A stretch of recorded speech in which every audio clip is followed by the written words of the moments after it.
3 വാക്യങ്ങൾ വായിച്ച് എൻ്റെ ഹൃദയത്തിൻ്റെ അന്തർഭാഗത്ത് കർത്താവ് നൽകിയ ദൈവവചനത്തിൻ്റെ ക്രൂശിൻ്റെ ദൂതുകൾ നിങ്ങളോട് പറഞ്ഞിട്ട് പ്രാർത്ഥിപ്പാൻ കർത്താവിൻ്റെ അനിഷേധ്യമായ കൃപയിൽ ഞാൻ ശരണപ്പെടുന്നു. ഇരിക്കുന്ന ദൈവമക്കൾ വളരെ പ്രാർത്ഥനയോടെ കർത്താവിൻ്റെ സന്നിധിയിലായിരിക്കണം. പണിപ്പഴക്കം കൊണ്ട് ചെയ്യാൻ പറ്റുന്ന ഒന്നല്ല ശുശ്രൂഷ, അത് ദൈവത്തിൻ്റെ കൃപയാണെന്ന് മനസ്സിലാക്കുന്നവർക്കായി സ്തോത്രം. കഴിഞ്ഞ 28 വർഷമായി ഞാൻ യേശുവിനെ പ്രസംഗിക്കുന്നുണ്ട്. പക്ഷേ അതുകൊണ്ട് ഇന്ന് രാത്രി പ്രസംഗിക്കാം എന്നൊരു ചിന്ത എനിക്കില്ല. എനിക്ക് വല്ലാത്ത ഭയമുണ്ട്. എൻ്റെ മുൻപിലിരിക്കുന്ന ആളുകളുടെ എണ്ണത്തെ ഞാൻ ഒരിക്കലും ഭയപ്പെടാറില്ല. വേദിയിലിരിക്കുന്ന ദൈവദാസന്മാരുടെ പഴക്കത്തെയും ഞാൻ ഭയപ്പെടാറില്ല. ആമേൻ. എത്ര പേരിരുന്നാലും ഞാൻ ഭയപ്പെടുന്നത് ദൈവത്തെയാണ്, ഭയപ്പെടുന്നത് എന്നെ ഏൽപ്പിച്ച ഈ ദൂതിൻ്റെ ഗൗരവത്തെയാണ്. സന്തോഷത്തോടെ ഒരു ഹല്ലേലൂയ പറഞ്ഞാട്ട്. മർക്കോസിന്റെ സുവിശേഷത്തിലെ 3 വാക്യങ്ങൾ, 5-ാമത്തെ അധ്യായം, ബൈബിൾ കയ്യിലുള്ളവരെന്ന് എടുത്താട്ടെ. 5-ാം അധ്യായത്തിൻ്റെ 9-ാമത്തെ വാക്യം, 30-ാമത്തെ വാക്യം, 39-ാമത്തെ വാക്യം. മർക്കോസിന്റെ സുവിശേഷം 5-ാം അധ്യായം 9-ാമത്തെ വാക്യം. ആ വാക്യം ആദ്യം വായിച്ചാട്ടെ. നിന്റെ പേരെന്ത്? മതി മതി മതി. ഇനി 30-ാമത്തെ വാക്യം. ഉടനെ യേശു തങ്കിൽ നിന്ന് ശക്തി പുറപ്പെട്ടുവെന്ന് ഉള്ളിൽ അറിഞ്ഞിട്ട് പുരുഷാരത്തിൽ തിരിഞ്ഞു. എന്റെ വസ്ത്രം തൊട്ടത് ആരെന്ന് ചോദിച്ചു. 39. നിങ്ങളുടെ ആരവാരവും കരച്ചിലും എന്തിന്? മതി. താങ്ക് യു കർത്താവിന്റെ ദാസനെ. 3 വാക്യങ്ങൾ. എന്നെ ശ്രദ്ധിക്കണം. ഈ തൂണിന്റെ മറയത്തിരിക്കുന്നവരും എന്നെ ശ്രദ്ധിക്കണം. ആമേൻ. ഏദൻ തോട്ടത്തിൽ തുടങ്ങിയ സാറ്റുകളിയാണ്, അത് ഇന്ന് വരെ അവസാനിച്ചിട്ടില്ല. ഇന്ന് രാത്രി അത് അഭംഗുരം തുടരുന്നതിനായിട്ട് സ്തോത്രം. 3 വാക്യങ്ങൾ.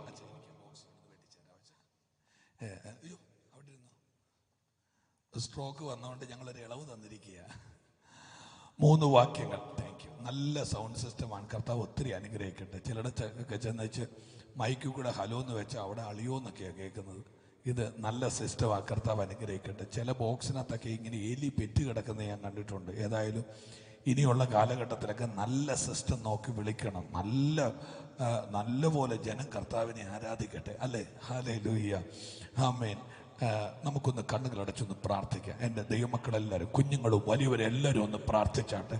എനിക്ക് ഈ യോഗത്തിൻ്റെ സാഹചര്യവും ഇവിടെയുള്ള ദൈവമക്കളെ കാണുമ്പോഴൊക്കെ എനിക്കറിയാം, ഇവരുടെ കൂട്ടത്തിൽ ആർക്കും വേൾഡ് ബാങ്കിലും സ്വിസ് ബാങ്കിലും കാനറ ബാങ്കിലും IDBയിലും കാത്തലിക് ബാങ്കിലും ഒന്നും ഭീമാകാരമായ ഡെപ്പോസിറ്റ് ഉള്ളവരല്ല.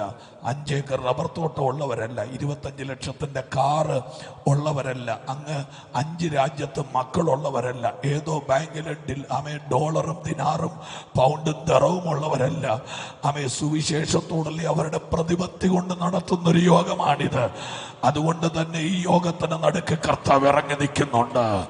ശബ്ദമുയർത്തി എൻ്റെ അമ്മമാരും അപ്പന്മാരും ഒരുമിച്ച് സഹോദരങ്ങൾ ചേർന്നൊന്ന് കർത്താവിനെ ആരാധിച്ചാട്ടെ. ലോകത്തിൽ ഏറ്റവും ക്രൂരമായി മരിക്കപ്പെട്ടത് യേശുവാണ്. 18 മണിക്കൂർ ആപാത ചൂടം അവനെ ആക്രമിച്ച് ഗെത്സമനെ തോട്ടം മുതൽ 5 മതകോടതിയിൽ പീലാത്തോസിന്റെ അരമനയിൽ വളഞ്ഞു കയറുന്ന വടിയുടെ അറ്റത്ത് ആയുധം ഘടിപ്പിച്ചവനെ ആക്രമിച്ച് 80 കുതിരയുടെ ചാട്ടുപാറുകൾ 8ആയിട്ട് പിന്നി ഈയക്കട്ടി എല്ലിന്റെ കഷണവും ഉൾക്കൊളുത്തുമായി താമര ഇതൽ പോലെ മാർദ്ദവത്വമുള്ള എൻ്റെ യേശുവിനെ ആപാത ചൂടമടിച്ച് രക്തം ഒഴുകി ഉണങ്ങി അറവുശാലയിൽ കുറക് കിടക്കുന്നത് പോലെ ഭൂമധ്യഭാഗത്ത് തലയോടിടമെന്ന കുന്നിന്റെ മുകളിൽ അലറിക്കരഞ്ഞ് യേശു പ്രാണനെ വിടുമ്പോൾ അത് തൻ്റെ പാപത്തിന് വേണ്ടിയല്ല, അത് നമ്മുടെ പാപത്തിന് വേണ്ടിയായിരുന്നുവെന്ന് തിരിച്ചറിഞ്ഞൊന്ന് കരമടിച്ച് കർത്താവിനെ സ്തുതിച്ചാട്ടെ. അവൻ പാപിയായതുകൊണ്ടല്ല, നമ്മുടെ പാപത്തെ മാറ്റുവാൻ ഇത്രയും പേര് കരമടിച്ചാൽ ഇതല്ല ശബ്ദമെന്ന് എനിക്കറിയാം. ഇത്രയും പേര് ആരാധിച്ചാൽ ഇതല്ല ശബ്ദമെന്ന് എനിക്കറിയാം. ആരാധന ഒരു അഭിനയ കളരിയാക്കി മാറ്റരുത്. ഇതൊരു അനുഭവമാണ്. അവൻ നമ്മെ നിർത്തിയ ദൈവം കോവിഡ് ലക്ഷക്കണക്കിന് ആളുകളെ നക്കി തുടച്ചപ്പോൾ ദൈവം നിന്നെ ജീവനോടെ ഇരുത്തിയെങ്കിൽ ഇടത്തും വലത്തും നോക്കാതെ കരമടിച്ച്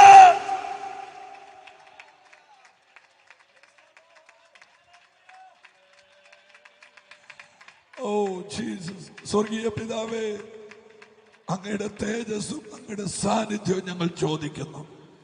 ഇന്ന് രാത്രി ഞങ്ങളെ തൊടണമേ. ക്രൂശിക്കപ്പെട്ടവനെ ഉയർത്താനുള്ള ഭാഗ്യം തരണമേ. യേശുവിൻ നാമത്തിൽ തന്നെ കരമുയർത്തി ശക്തിയോടെ ഹല്ലേലൂയ പറഞ്ഞാട്ടെ. യേശുവാര്. ഇതൊക്കെ എൻ്റെ എല്ലാ പ്രസംഗത്തിലും ഉള്ളതാണ്. കാര്യം ഉയർത്തപ്പെടേണ്ടത് യേശുവായതുകൊണ്ട്. ഈ ബൈബിളിൽ നമ്മൾ ചർച്ചിൽ ഒരു ഉപവാസ പ്രാർത്ഥന വെച്ചാൽ ഉറപ്പായിട്ടും ദാവീദ് അതിനകത്ത് വരും, ഉറപ്പായിട്ടും ഏലിയാവ് വരും, ഉറപ്പായിട്ടും മോശ വരും, ഉറപ്പായിട്ടും ഏലീശ വരും. അഥവാ വന്നില്ല നമ്മൾ കൊണ്ടുവരും. കണ്ടോ, ഇന്ന് രാത്രി എൻ്റെ പ്രസംഗത്തിൽ ദാവീദിന്റെ കവണയിലിരുന്ന കല്ലിന്റെ തൂക്കവും ഗോലിയാത്തിന്റെ നെറ്റിയിലെ മുറിവിന്റെ ആഴവും അങ്ങ് ദാനിയേല് കിടന്ന സിംഹത്തിന്റെ കുഴിയുടെ നീളവും കടിക്കാമെന്ന സിംഹത്തിന്റെ വായിലെ പല്ലിന്റെ എണ്ണവും ശിംശോന്റെ കയ്യിലിരിക്കുന്ന കഴുതയുടെ താടിയെല്ലിന്റെ തൂക്കവും ഒന്നും ഇന്ന് രാത്രി ഞാൻ പറയാൻ സാധ്യതയില്ല. എന്നാൽ ഞാനൊരു നാമം പറയും. ആ നാമം യേശു എന്നാണ്. അവൻ സിംഹത്തെ കൊന്നിട്ടില്ല, അവൻ സിംഹക്കുഴി കിടന്നിട്ടില്ല, അവൻ ആരെയും എറിഞ്ഞു മലർത്തിയിട്ടില്ല, അവൻ ആരെയും ആക്രമിച്ചിട്ടില്ല. പക്ഷെ ലോകത്തിന്റെ 5 ഭൂഖണ്ഡത്തിൽ പാപത്തെയും പാതാളത്തെയും വിറപ്പിക്കാൻ ആകാശത്തിന്റെ കീഴിൽ അനുവദിക്കപ്പെട്ട ഒരൊറ്റ നാമമുണ്ടെങ്കിൽ ഞാൻ ഈ ദേശത്ത് ഒരിക്കൽ കൂടെ ഉറക്കെ പറയാം. 1000 നാമത്തിന്റെ ഇടയിലുള്ള ഒരു നാമമല്ല മറ്റൊരുവനിലും രക്ഷയില്ല. നാം രക്ഷിക്കപ്പെടുവാൻ ആകാശത്തിന്റെ കീഴിൽ ഭൂമിക്ക് മുകളിൽ യേശു എന്ന നാമമല്ലാതെ വേറൊരു നാമമില്ല. മറിയയുടെ ഉദരം കടമെടുത്ത് ഉലകത്തിൽ ജനനം. കച്ചിമിച്ചം കിടക്കുന്ന കാലിത്തൊഴുത്തിൽ കൈകാലിട്ടടിച്ചു കളിക്കുന്ന ശൈശവം. ദാരിദ്ര്യത്തിന്റെ പൊടിപിറക്കുന്ന നസറത്തിൽ ഓടിക്കളിക്കുന്ന യേശുവിന്റെ ബാല്യം. ആർത്തിയോടെ വിശക്കുമ്പോൾ തിന്നത് നമ്മുടെ പിള്ളേര് തിന്നുന്ന കട്ടികൂടിയ ആഹാരങ്ങളല്ല. KFCയും മക്ഡൊണാൾഡ്സും ഷവർമയും യേശു കഴിച്ചിട്ടില്ല. കഴിച്ചത് തൈരും തേനുമാണ്. 12ാമത്തെ വയസ്സ് നല്ല സ്തോത്ര കാഴ്ച ഇടാനില്ലാത്ത ഒരമ്മയുടെ വിരലിൽ തൂങ്ങി 4 കുന്നിന്റെ മുകളിൽ ആകാശത്തെ ഉമ്മ വെച്ച് നിൽക്കുന്ന യെരൂശലേം ദേവാലയത്തിൽ ആരാധനയ്ക്ക് പോയ യേശുവിന്റെ ബാല്യം. ന്യായപ്രമാണത്തിന്റെ 39 പുസ്തകങ്ങൾ അരച്ച് കലക്കി വിഴുങ്ങി 7 കൂട്ടം വസ്ത്രം ധരിച്ചുകൊണ്ട് ആലയത്തിനകത്ത് നിൽക്കുന്ന പൗരോഹിത്യ വൃന്ദത്തോട് യേശു ന്യായപ്രമാണം പറഞ്ഞപ്പോൾ യേശുവിന്റെ വയസ്സ് 12. യെരൂശലേമിന് ഒരു കാര്യം മനസ്സിലായി. ഇവനെ ആരും പഠിപ്പിച്ചതല്ല, ഇവന്റെ അകത്ത് ന്യായപ്രമാണം ഉണ്ട്. അടുത്ത 18 വർഷങ്ങൾ യേശുവിനെ ആരും കണ്ടില്ല. മുഖം ഒപ്പിയെടുക്കുന്ന ക്യാമറ കണ്ണുകൾക്കോ മഷി തുപ്പുന്ന പേനയ്ക്കോ പിടികൊടുക്കാതെ യേശുവിന്റെ 18 വർഷങ്ങൾ വേദശാസ്ത്രിമാരിട്ട പേര് യേശുവിന്റെ അറിവ് കൊടുക്കാത്ത കാലഘട്ടം, അൺനോൺ പീരീഡ്. യേശു എവിടെയായിരുന്നു? യേശു യെരൂശലേമിൽ ഉണ്ടായിരുന്നു. തെളിവ് 2 വാക്യങ്ങൾ. 1, അവൻ മാതാപിതാക്കൾക്ക് കീഴ്പ്പെട്ട് ജീവിച്ചു. 2, ഇവനും തച്ചന്റെ കൊച്ചനല്ലയോ? എങ്ങനെ വന്നതാ ഈ വാദം? കട്ടിലോ കസേരയോ മേശയോ ഡെസ്കോ ബെഞ്ചോ തടിയോ ഉരുളോ എന്തോ വാങ്ങിക്കാൻ ആരോ വളർത്തപ്പനാകുന്ന യോസഫിന്റെ തടിപ്പണിപ്പുരയിൽ ചെന്നപ്പോൾ വളഞ്ഞതിനോ തിരിഞ്ഞതിനോ ചിന്തേരി പിടിച്ച് മുടിക്കിടയിലും ഉടുപ്പിലും പൊടി പിടിച്ചു നിൽക്കുന്ന ആ ചെറുപ്പക്കാരനെ അവർ കണ്ടതുകൊണ്ടാ പറഞ്ഞത് ഇവനും തച്ചന്റെ കൊച്ചനാണെന്ന്. ഇന്ന് രാത്രി ഈ ദേശത്തോട് ഞാനൊരു ദൂത് പറയാ. സത്യമാണ്, അവനൊരു തച്ചനാണ്. ആർക്കും പണിയാൻ കഴിയാത്ത പിരിഞ്ഞ തടികളെ പണിയാൻ കഴിവുള്ള ഒരു നല്ല തച്ച്. തകർന്നു പോയ കുടുംബത്തെ പണിയാൻ കൈയുണ്ടെങ്കിൽ കൈയൊന്ന് അടിച്ച് യേശുവിന്. തകർന്ന കുടുംബത്തെ പണിയാൻ, ഒരു ശപിക്കപ്പെട്ടവനെ പണിയാൻ, ഒരു മദ്യപാനിയെ പണിയാൻ, ഒരു ഉടഞ്ഞവനെ പണിയാൻ, ഒരു രോഗിയെ പണിയാൻ കഴിവുള്ള തച്ചൻ. വയസ്സ് 30. യേശു നടന്നത് കിലോമീറ്റർ. ചെല്ലുന്നത് 4600 അടി പൊക്കമുള്ള ഒരു പർവ്വതത്തിന്റെ ഉച്ചിപെടുത്ത് കാട്ടാറ് പോലെ കല്ലിളക്കി കലിതുള്ളി വരുന്ന ഒരു നദിയുണ്ട്. യഹൂദന്റെ സ്വയാഹങ്കാരമായ യോർദാൻ 44 കൈത്തോടുകളുമായി അഹങ്കാരത്തിന്റെ മൂർധന്യാവസ്ഥയിൽ കലിതുള്ളി ഒഴുകുന്ന യോർദാന്റെ തീരത്തേക്ക് യേശു നടന്നു ചെല്ലുമ്പോൾ കഠിനവാക്ക് കട്ടിപ്പിരികവും കടുത്ത ഭാഷയുമുള്ള ഒരു മനുഷ്യൻ യോർദാന്റെ തീരത്ത്. നിങ്ങൾ പേടിക്കേണ്ട, ഞാനിത് മുഖവര വരയ്ക്കുക. ഈ കേൾക്കുന്നവർക്ക് പറയുന്ന എന്നാന്ന് മനസ്സിലാകണ്ടേ? അതുകൊണ്ട് യേശു എന്ന ടോപ്പിക്ക് പറഞ്ഞു വരിക. നിങ്ങൾ ഇവിടെ ഉണ്ടോ എല്ലാവരും? എൻ്റെ കർത്താവെ, ഓക്സിജന്റെ ലെവല് കുറയാതെ സൂക്ഷിച്ചോണം. നിങ്ങൾ എന്നോട് കൂടെ വരണം. നിങ്ങൾ ഇനി എന്നെ 1000 പ്രാവശ്യം കൺവെൻഷന് വിളിച്ചാലും ഞാൻ ഉയർത്തുന്നത് യേശുവിനെ ആയിരിക്കും. ഞാൻ പറയുന്നത് മാനസാന്തരമായിരിക്കും. അല്ലെങ്കിൽ എന്നെ വെറുതെ വിട്ടേക്കണം. ഞാൻ ഉള്ള കാര്യം ഞാൻ പറഞ്ഞേക്കാം. ഹല്ലേലൂയ. ജനം പാപത്തിലേക്ക് കൂപ്പുകുത്തുക. അതിനിടയ്ക്ക് നമ്മൾ എൻ്റെ ദാസനെ ഓസ്ട്രേലിയ കാണുന്നു. നീ കണ്ടില്ലേലും ഓസ്ട്രേലിയ അവിടെ ഉണ്ടല്ലോ. എന്തിനാ പിന്നെ പ്രത്യേകിച്ച് കാണണേ? ഹല്ലേലൂയ. എന്നോട് കൂടെ വന്നോളൂ. യേശു നടന്നു ചെല്ലുന്നു. യോർദാന്റെ തീരത്ത് യോഹന്നാൻ നിൽക്കുന്നു. ആമീൻ. ശക്തമായ പ്രസംഗം. എന്നാ യോഹന്നാന്റെ പ്രസംഗം? അദ്ദേഹത്തിന്റെ സംബോധന കേട്ടോ. സർപ്പസന്തതികളെ, വരുവാനുള്ള കോപത്തിൽ നിന്ന് നിങ്ങൾ ഒഴിഞ്ഞു പോകുക. നിങ്ങൾ ആ വിളി കേട്ടോ. ആമേൻ. സനൻ ടി വിയിലെ അച്ചാമിക്കാരും എനിക്കെതിരെ കൊട്ടേഷൻ കൊടുക്കാനുള്ള സാധ്യതയുണ്ട്. ആമേ. ഏത് പാസ്റ്റർമാര് വന്നാലും ആ മനുഷ്യന് സമാധാനത്തോടെ ഇരിക്കാം. ഞാൻ വന്നാൽ മാത്രം പീരങ്കിയായിട്ട് നടക്കുന്ന പോലെ എൻ്റെ പുറകെ നടക്കണം. അതാ വിഷയം. ഏതായാലും കുഴപ്പമില്ല. കൊളസ്ട്രോൾ കുറയട്ടെ. കരമുയർത്തി ഹാലേലൂയ പറഞ്ഞാട്ടെ. നല്ലൊരു ഹാലേലൂയ പറഞ്ഞാട്ടെ. സർപ്പസന്തതിയെ, മലയാളം പാമ്പ് കുഞ്ഞുങ്ങളെ, എന്നെ വിളിച്ചതല്ലേ? എന്റെ പിന്നാലെ ഒരുവൻ വരുന്നു, അവന്റെ ചെരുപ്പിന്റെ വാറ് കുനിഞ്ഞഴിപ്പാൻ ഞാൻ അയോഗ്യനാണ്. ഇതാ ലോകത്തിന്റെ പാപം ചുമക്കുന്ന ദൈവത്തിന്റെ കുഞ്ഞാടെന്ന് പറഞ്ഞ് ഉച്ചസ്ഥരം വിളിച്ചു പറയുന്ന ഒരു ശക്തനായ മനുഷ്യൻ ഉദയസൂര്യൻ മുതൽ അസ്തമന സൂര്യൻ വരെ സ്നാനം നടക്കുകയാ. ഞാൻ ദൈവമക്കളോട് പറയാ, യോഹന്നാൻ പട്ടണം തേടി പോയില്ല, പട്ടണം യോഹന്നാനെ തേടി വരികയാണ്. ഇതിനകത്ത് ദൈവദാസന്മാർ ഇരിപ്പുണ്ടോ? അവരോട് ഞാനൊരു ദൂത് പറയാം. നീ ആളുകളെ തേടി പോകണ്ട. നിന്റെ മേൽ അഭിഷേകം ഉണ്ടെങ്കിൽ ആളുകൾ നിന്നെ തേടി വരാൻ പോകുകയാണ്. എത്ര പേര് കരമുയർത്തി ആമേൻ പറയുന്നുണ്ട്? പട്ടണം തേടി പോകരുത്. യേശുവിനെ കണ്ടു. 7 മഹാസമുദ്രങ്ങളുടെ ഉടമസ്ഥൻ, 23 ഡിഗ്രി അച്ചുതണ്ടിൽ ഭൂമിയെ നിർത്തി കറക്കിയവൻ, ഉണ്ടാകട്ടെ എന്നുള്ള ഉച്ചാരണ ശബ്ദം കൊണ്ട് ഉലകത്തിന് ജന്മം കൊടുത്തവൻ, ആർത്തിരയ്ക്കുന്ന തിരയോട് പഞ്ചസാര മണൽ കൊണ്ട് അതിർത്തി വെച്ചിട്ട് അപ്പുറം കിടക്കരുതെന്ന് ആക്രോശിച്ചു വരച്ച വരം നിർത്തിയവൻ, ഭൂമിയുടെ അടിയിൽ ഐസ് ക്യൂബ് കുടിച്ചിട്ട് ഭൂമിക്ക് താപനില കൊടുത്തവൻ, ആകാശത്തെ വിരിച്ചവൻ, ആമേ സർവശക്തനായ ദൈവം സ്നാനപ്പെടാൻ ഇറങ്ങി ചെല്ലുമ്പോൾ യോഹന്നാൻ പേടിച്ച് പുറകോട്ട് കാലുവെക്കുകയാ. അറച്ചസ്ഥിരനായി പിന്നോക്കം കാലുവെച്ചവനെ പിടിച്ചു നിർത്തി, എന്നെ സ്നാനപ്പെടുത്ത്, ഇങ്ങനെ ദൈവത്തിന്റെ നീതി നിവർത്തിക്ക എന്ന് പറഞ്ഞ് യോഹന്നാന്റെ കൈ കീഴിൽ യേശു വെള്ളത്തിൽ താഴുന്നു. നനഞ്ഞ മുടിയോടെ നനഞ്ഞ തൊടിയോടെ യേശു വെള്ളത്തിൽ നിന്ന് പൊങ്ങി വരുന്നു. ആകാശത്തിന്റെ ദിഗന്ധങ്ങൾ ഇളക്കി സ്വർഗത്തിൽ നിന്നൊരു ശബ്ദം, ഈസ് മൈ ബിലവഡ് സൺ, ഇവൻ എന്റെ പ്രിയ മകനാണ്. ദൈവശബ്ദം കേട്ടവൻ 40 ദിവസം ഭൗതിക ഭക്ഷണങ്ങൾ മാറ്റിവെച്ച് ഉപവാസത്തിൽ സമയങ്ങൾ ഓർത്തിരിക്കുന്നു. ഉപവാസ അനന്തരം യേശുവിന് വിശക്കുന്നു. സാത്താൻ പരീക്ഷണത്തിന് ഓടി വരുന്നു. കല്ലിനോട് അപ്പമാകാൻ പറ. ഞാൻ എല്ലായിടത്തും പറയുന്ന വാക്ക് ഒന്നുകൂടെ, ഇത് പറഞ്ഞു അവസാനം ഇത് പ്രസംഗിക്കാൻ നിൽക്കരുത് കേട്ടോ. ഞാൻ പറഞ്ഞേക്കാം, ഈ പുള്ളിയൊക്കെ ഇപ്പൊ എത്ര വർഷമായിട്ട് എന്റെ പുറകെ നടന്ന് കേൾക്കുന്നത്. കല്ലിനോട് അപ്പമാകാൻ പറ.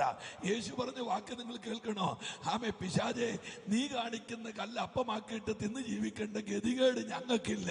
കാര്യം അയച്ചത് ദൈവമാണോ നിർത്താൻ ദൈവത്തിന് അറിയാം. എന്നോ ഹല്ലേലൂയ, നല്ലൊരു ഹല്ലേലൂയ പറഞ്ഞാട്ടെ. ഇനി ഭരണകൂടങ്ങളൊക്കെ മാറി വരുന്നുണ്ട് അല്ലേ? നിയമങ്ങളൊക്കെ മാറി വരുന്നുണ്ട്. എല്ലാവർക്കും കലിപ്പ് പ്രാർത്ഥിക്കുന്നവരോടാ. ഞാൻ നിങ്ങളോട് ചോദിക്കും, ഞാനൊരു ഹൈന്ദവ കുടുംബത്തിൽ ജനിച്ചയാളാ. എൻ്റെ അപ്പന്റെ മൂക്ക് പിഴിഞ്ഞാൽ 3 കന്നാസ് കള്ള് കിട്ടുമായിരുന്നു.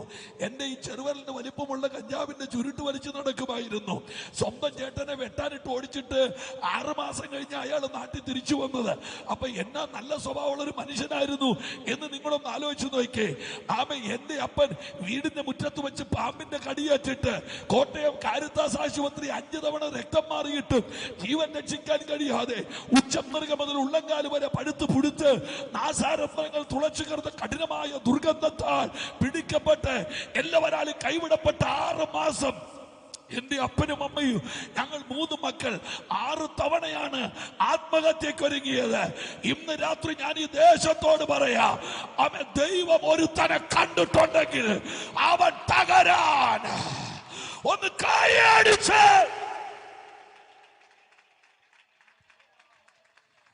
ഏതായാലും നിങ്ങൾ അതൊന്ന് കേട്ടേച്ചു പോകും.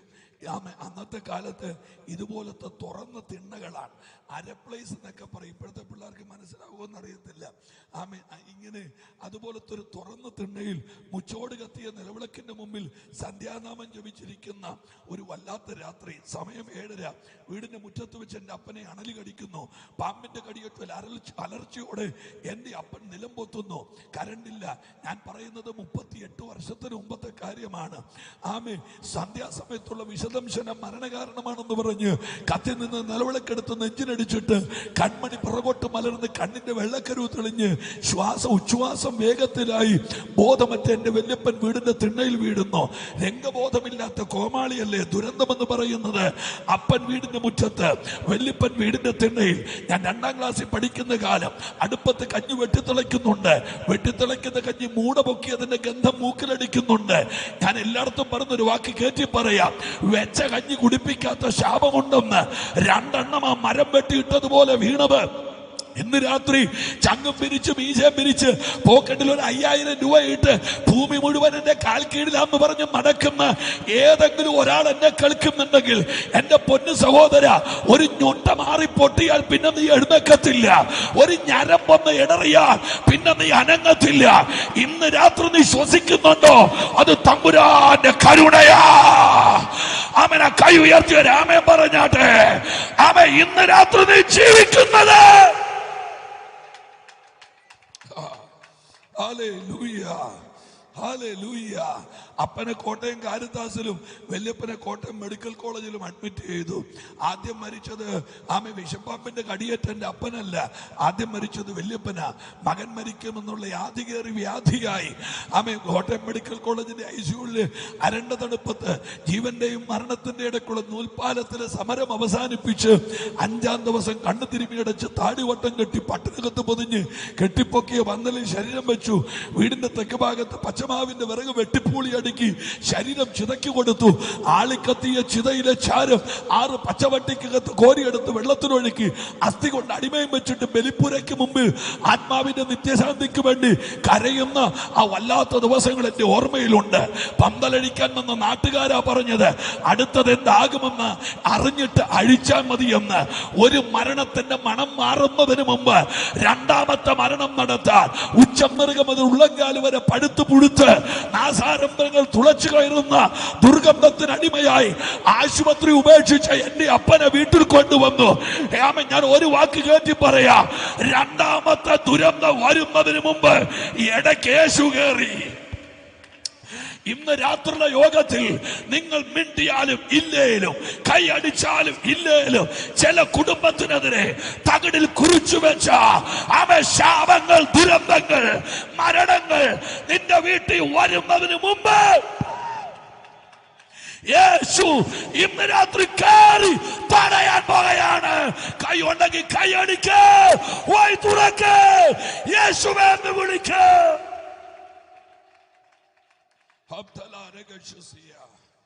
2ാമത്തെ മരണം. 6 മാസം എൻ്റെ അപ്പൻ വീട്ടിൽ കിടക്കുന്നു. ഒന്ന് ആലോചിച്ച് നോക്കി. രക്തം, രക്തബന്ധം, സ്നേഹം, ഇതൊക്കെ ലോകത്തിലെ മുഖം മൂടി വെച്ച വ്യാജവാക്കുകളാണ്. ഇവിടെ ആരോടാ സ്നേഹമുള്ളത്?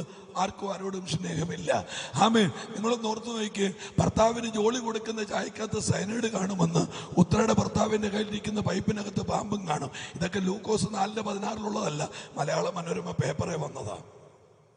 സഹായിക്കാമെന്ന് പറഞ്ഞ മന്ത്രവാദിയുടെ കത്തി കാണുമെന്ന്, അവൻ കറിക്ക് അരിയുന്നത് പോലെ അരിഞ്ഞരിഞ്ഞ് തള്ളുമെന്ന്. ഇവിടെ ആരോടാ സ്നേഹമുള്ളത്? 28 കുടുംബക്കോടതി, 1 വർഷം നടക്കുന്ന ഡിവോഴ്സ് 50,000. കല്ല് വെച്ച സാരിയും മുത്തുവെച്ച ചുടിദാർ ഇട്ടുകൊണ്ട് കല്യാണം കഴിക്കുക, വാടകയ്ക്ക് ഒരു കോട്ട് ഇട്ടുകൊണ്ട് വെട്ടത്തിന് മുമ്പിൽ ഫോട്ടോഗ്രാഫർ നിൽക്കുമ്പോൾ അതിന്റെ ഫ്രണ്ട് നിൽക്കുന്ന നിപ്പ് നിങ്ങൾ കണ്ടിട്ടില്ലേ? കല്യാണത്തിന് കഴിക്കുന്ന കോഴിയുടെ കാല് വയറ്റി ചെല്ലുന്നതിന് മുമ്പ് ചെറുക്കനും പെണ്ണും കൂടെ കോടതിയുടെ വരാന്ത ചെല്ലുമെന്ന്. കഴിഞ്ഞ ദിവസം വന്ന റിപ്പോർട്ട് 4,10,000 പേര് ഡിവോഴ്സായി. പിശാച് ഇവിടെ തകർത്താടുകയാ, കുടുംബങ്ങളെ കാലെ വാരി നിലത്തടിക്കുകയാ, കുടുംബങ്ങൾ മൂക്കിടിച്ചു വീഴുകയാ, എല്ലാരും ചിരിച്ച് നാട്ടുകാരെ മയക്കുകയാ. മുഖത്തിച്ചിരി പുട്ടിയിട്ട് നല്ലതുപോലെ പല്ലും കാണിച്ച് ചിരിച്ചാൽ സന്തോഷമാണെന്ന് ആളുകൾ തെറ്റിദ്ധരിക്കട്ടെ. സ്വകാര്യ ദുഃഖങ്ങളുടെ കലവറകൾ അണപൊട്ടി നിൽക്കുന്ന കുടുംബങ്ങളുണ്ട്. ഇന്ന് രാത്രി തള്ളിക്കളയരുത്. സുവിശേഷ യോഗം ശബ്ദമലിനീകരണ യോഗമല്ല.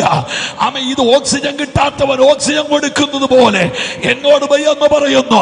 ദുരന്തങ്ങളുടെ അടിയില്ല കുടിയിലേക്ക് പോകാൻ കച്ചകെട്ടി കാത്തു നിൽക്കുന്ന ചില കുടുംബങ്ങളെ ഇന്ന് രാത്രി യേശു പിടിച്ച് അവൻ അക്കരമുയർത്തി യേശുവേ വിളിച്ച്. ഇവിടെ ആർക്കും ആരോടും സ്നേഹമില്ല. എൻ്റെ അപ്പൻ്റെ 3 സഹോദരങ്ങൾ, അമ്മയുടെ 4 സഹോദരങ്ങൾ. പുഴുത്ത് പഴുത്ത് ഇനി ജോലി ചെയ്യാൻ കഴിവില്ല. എൻ്റെ അപ്പൻ അമ്മ മറ്റുള്ളവർക്കൊരു ബാധ്യതയാകും എന്ന് ചിന്തിക്കുന്നിടത്ത് നിങ്ങൾ എൻ്റെ തൊണ്ടയിരിക്കുന്നത് കേട്ടോ. ഒരു കുഴപ്പവും ഇല്ലാത്ത നിങ്ങൾ ഇരുമ്പോലൊക്കെ വിഴുങ്ങിയ പോലെ ഇരുന്നാൽ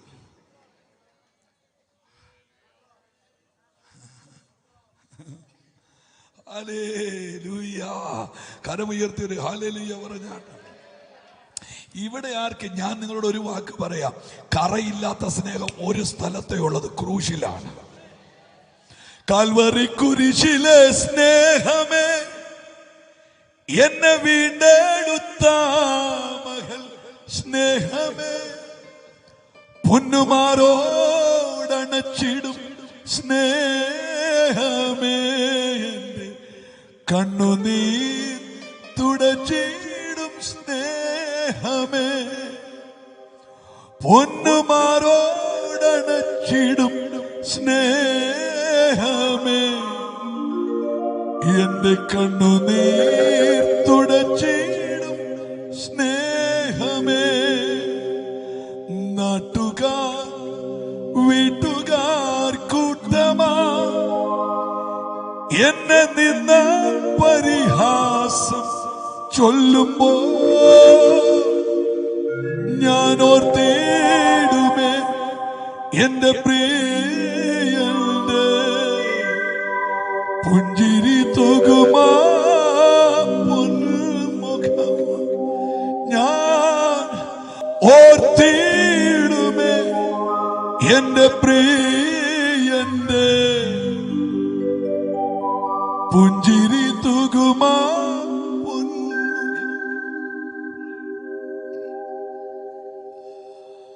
സ്നേഹത്തിന് കറയില്ലാത്തൊരൊറ്റ സ്ഥലമേ ഉള്ളൂ, അത് യേശുവിന്റെ കാൽവരിയാ. ഒരു നല്ല ഹല്ലേലൂയ പറഞ്ഞാട്ടെ. വിട്ടേര്, ഞാൻ ആ ഭാഗത്തുനിന്ന് പോരുക.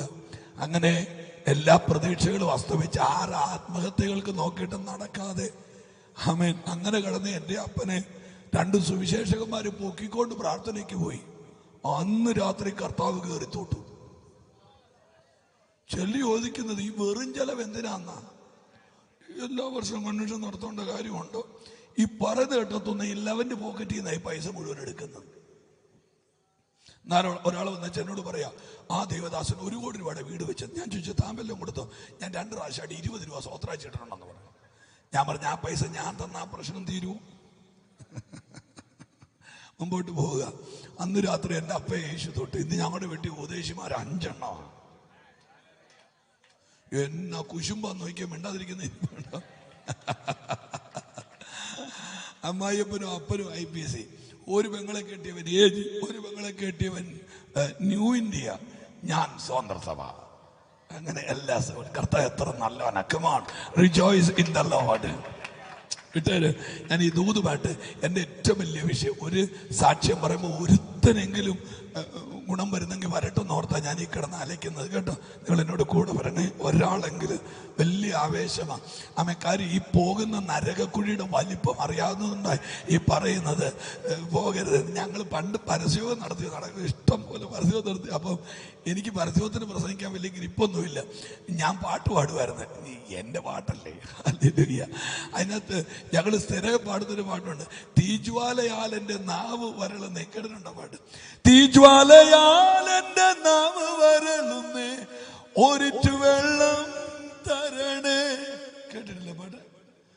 തീജ്വാലയാൽ എൻ്റെ നാവ് വരളുന്നേ, ഒരിറ്റു വെള്ളം തരണേ.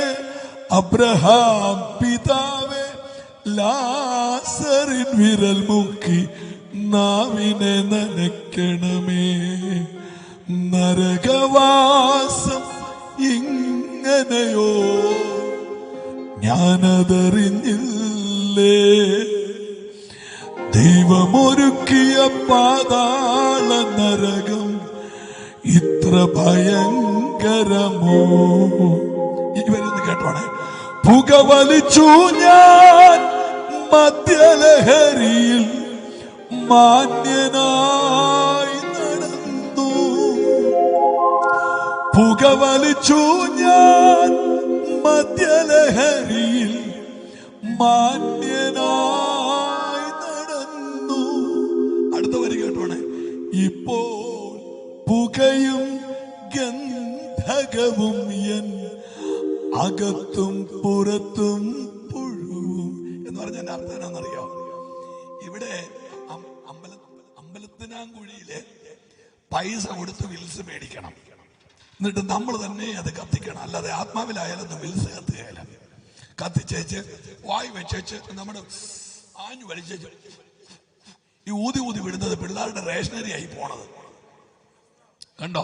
എന്നിട്ട് പാട്ടുകാരൻ പറയുക, നീ ഇവിടെ കാശ് കൊടുത്ത് സിഗരറ്റ് മേടിച്ച് ആഞ്ഞു വലിച്ച് ഈ പുക വിടാൻ വേണ്ടി കഷ്ടപ്പെടുന്നില്ലേ? നരകത്തിൽ ചെന്നാൽ നീ സിഗരറ്റ് മേടിക്കുകയും വേണ്ട, കത്തിക്കുകയും വേണ്ട, നിന്റെ ഏതിലെ കൂടെ വേണേലും പുക കയറിക്കോളും, ഇറങ്ങിക്കോളും.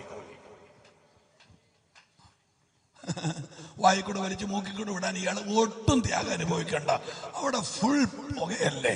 പോകാതിരിക്കണം കേട്ടോ. കർത്താപ്പച്ചൻ്റെ അടുത്ത് ചെല്ലാൻ നോക്ക്, ആരും കാണാതെ ഒളിച്ചിരുന്ന് സ്തോത്രം ഹല്ലേലൂയ. ഞാൻ വിട്ടോട്ടെ, മുമ്പോട്ട് പോവുകയാണ്. ആമേൻ. കർത്താവിന്റെ അത്ഭുതങ്ങൾ തുടങ്ങുകയാണ്. പിശാചിനെ പരാജയപ്പെടുത്തിയ അത്ഭുതങ്ങൾ 36. 3 മരിച്ചവർക്ക് കൂടവ, 3 മരിച്ചവർക്ക് ഉയർപ്പ്, 3 കുരുടന്മാർക്ക് കാഴ്ച, കുഷ്ഠരോഗികൾക്ക് സൗഖ്യം. യേശുവിന്റെ ശുശ്രൂഷയിൽ ഞാൻ അറിയാതെ അലറിപ്പോകുന്നതും ചാടിപ്പോകുന്നതും 3 കാര്യമാണ്. 1, ആരും തൊടാത്തവരെ യേശു തൊടും. അയ്യോ, സ്തോത്രം സ്തോത്രം സ്തോത്രം. 2, ആരും മിണ്ടാത്തവരോട് യേശു മിണ്ടും. 3, ആരും കിടക്കാത്ത വീട്ടിൽ പോയി യേശു കിടക്കും. അമ്പലത്തിനാങ്കുഴി ദേശത്തോട് ഞാൻ ഉറക്കെ പറയാ, ആമേൻ ആമേൻ. അവഗണിക്കപ്പെട്ടവരെ പരിഗണിക്കുന്ന ഒരു ദൈവമുണ്ട്. അവഗണിക്കപ്പെട്ടവരെ പരിഗണിക്കുന്ന ഒരു ദൈവമുണ്ട്. അവന്റെ പേര് യേശു എന്ന്. മർക്കോസിന്റെ സുവിശേഷം 5-ാം അധ്യായത്തിലേക്ക് വരുന്നു. സുവിശേഷത്തിന്റെ തെളിഞ്ഞ വെള്ളത്തിലേക്ക് നമ്മൾ കാലുവെക്കുകയാണ്. നാം വായിച്ചത് പ്രൗഢഗംഭീരമായ വേദനാജനകമായ 3 സംഭവങ്ങളുടെ അകമ്പൊരുളാണ്. 1, യായിറോസ് എന്ന് പറയുന്ന ഒരു പള്ളിപ്രമാണിയുടെ മകളുടെ മരണവും അവരുടെ ഉയർപ്പും. എല്ലാവരും എന്നെ ശ്രദ്ധിച്ച് പ്രാർത്ഥിച്ചുകൊണ്ടിരുന്നത്.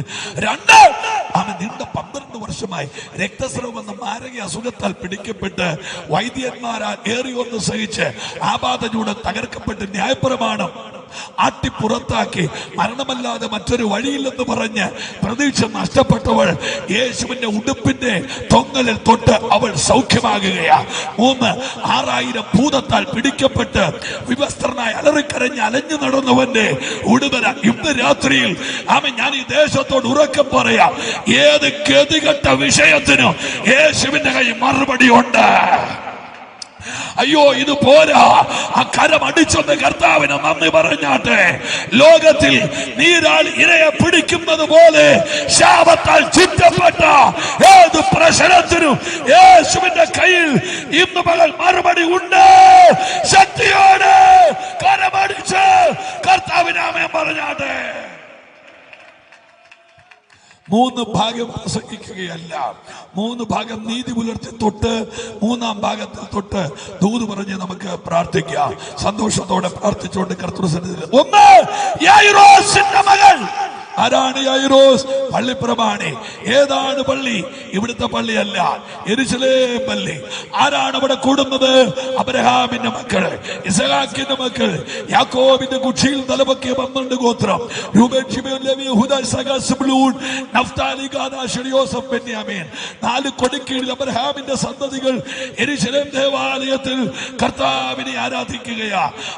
ആ ആരാധനയ്ക്കകത്ത് ന്യായപ്രമാണത്തിന്റെ കാവൽ പട്ടാളങ്ങളുണ്ട്. യഹൂദന്മാർ, യഹൂദമതാനുസാരികൾ, പരീശന്മാർ, ന്യായശാസ്ത്രിമാർ. ഇവരെല്ലാം ആ കാലഘട്ടത്തിൽ യേശുവിന് എതിരാണ്. നിങ്ങൾ കേട്ടില്ല? ആരോട് പറയാണ്? ഏദൻ തോട്ടത്തിനകത്തൊരു ആടുണ്ട്. ഏദൻ തോട്ടത്തിനകത്തൊരു ആടുണ്ട്. ആ ആട് വെറുതെ നിന്നപ്പോ കഴുത്ത് വെട്ടപ്പെട്ടു. നിങ്ങൾ കേൾക്കുന്നുണ്ടോ എല്ലാരും? വെറുതെ നിന്നപ്പോ കഴുത്ത് വെട്ടപ്പെട്ടു. ഒന്ന് ബലപ്പെട്ടെ. വെറുതെ നിന്നപ്പോ കഴുത്ത് വെട്ടപ്പെട്ടു. ആ ആടിന്റെ തോലിരിച്ചെടുത്തു. എന്നിട്ട് ആ തോല് കൊണ്ടാണ് ആദാമിനെ ഉടുപ്പിച്ചത് എന്ന് പറഞ്ഞാൽ അപമാന പേക്കോലമായി പെരുവഴി ഓരത്ത് മനുഷ്യര് നാണം കെടുത്തേണ്ട നിന്റെ നാണക്കേട് മാറ്റാൻ ഒരാട് അറുക്കപ്പെട്ടെന്ന് ഇന്ന് രാത്രി വാർത്താനമേ. മാനവകുലത്തിന്റെ അപമാനം മാറ്റാൻ അറുക്കപ്പെട്ട ഒരൊറ്റ ആട് ചരിത്രത്തിലുള്ളൂ. അവന്റെ പേര് നസ്രയനായ യേശു.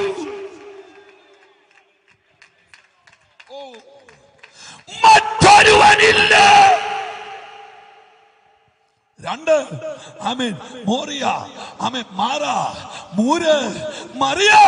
ഇതെല്ലാം ഒറ്റ വാക്കാണ്. കയ്പ്. മോറിയയുടെ കുന്നിന്റെ മുകളിലേക്ക് മകന്റെ കയ്യിൽ പിടിച്ചുകൊണ്ട് മൂർച്ചയുള്ള ഈർച്ച കൊണ്ട് കഴുത്തറത്ത് തോലുരിച്ച് മാംസം വെള്ളത്തിൽ കുലുക്കി കഴുകി യാഗപീഠത്തിന്റെ ഉണങ്ങിയ വിറകിൽ വെച്ച് സ്വന്തം മകനെ കത്തിക്കാൻ നെഞ്ചുപൊള്ളുന്ന വേദനയോടുകൂടെ പർവ്വതം കയറിയ ഒരു അപ്പനുണ്ട് ബൈബിളിന്റെ ചരിത്രത്തിൽ. ഇടനെഞ്ചു വിങ്ങുകയാ. ഈ മകനെ വെറുതെ കിട്ടിയതല്ല. കല്യാണം കഴിച്ച് 1 വർഷം കഴിയുമ്പോൾ സാധാരണ കുടുംബങ്ങൾക്ക് മക്കൾ ഉണ്ടാകുന്നത് പോലെ ഉണ്ടായതല്ല ഇസഹാക്ക്. 24 വർഷം പ്രാർത്ഥിച്ചു. 24 വർഷം പ്രാർത്ഥിച്ചു കിട്ടിയ മകനെ മുറിക്കാൻ വേണ്ടി മോറിയയുടെ നെറുകയിൽ ചെന്നു. വാള് പൊക്കിയപ്പോ തമ്പുരാൻ ഇടപെട്ടു. അബ്രഹാമേ, ബാലന്റെ മേൽ കൈപൊക്കാമേ വെക്കരുത്. ആ വാളവന്റെ കഴുത്തെ തൊടരുത്. എനിക്കറിയില്ല, ഇന്ന് രാത്രി ഞാൻ ഇവിടെ പ്രസംഗിച്ചുകൊണ്ടിരിക്കുമ്പോ ചില തലമുറകളുടെ മേളിൽ വെളിപ്പെട്ട ചില ദുരന്തത്തിന്റെ വാളുകൾ വിടുതൽ വേണ്ടവരെന്ന് ആരാധിച്ച് കേറിക്കേ. കൂട്ടം നിലവിളി വരുത്താൻ, പെടുമരണങ്ങൾ വരുത്താൻ, അകാല മൃത്യു വരുത്താൻ, ചില കുടുംബത്തിന്റെ മേളിൽ കരിങ്കൊടി നാട്ടാൻ വരുത്തിയ ശാപങ്ങൾ ഇന്ന് രാത്രി അഴിയട്ടെ.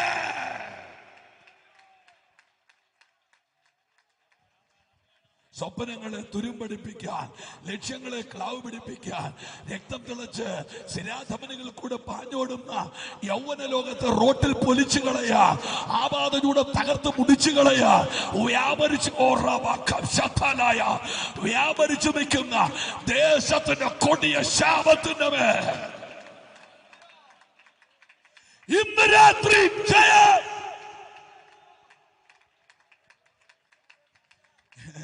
നിങ്ങൾ കേൾവിക്കാരാകാതെ എന്റെ കൂടെ വരാമെങ്കിൽ നമുക്ക് ഇന്ന് രാത്രി ശുശ്രൂഷിക്കാം.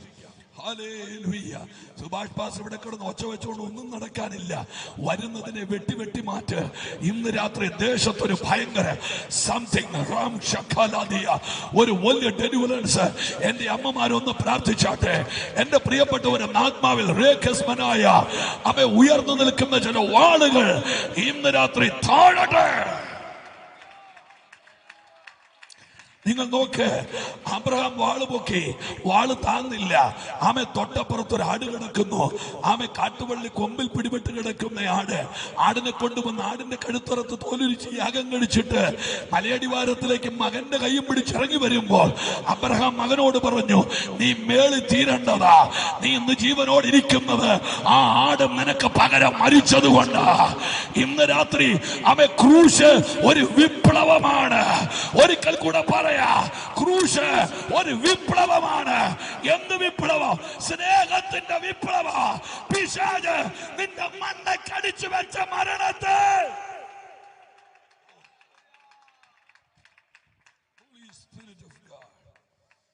മലയടിവാരത്തിലേക്ക് ഇറങ്ങി വരുന്ന അബ്രഹാമിന്റെ ഇസ്ഹാക്കിനോട് പറയാനൊരു ദൂതുണ്ട്.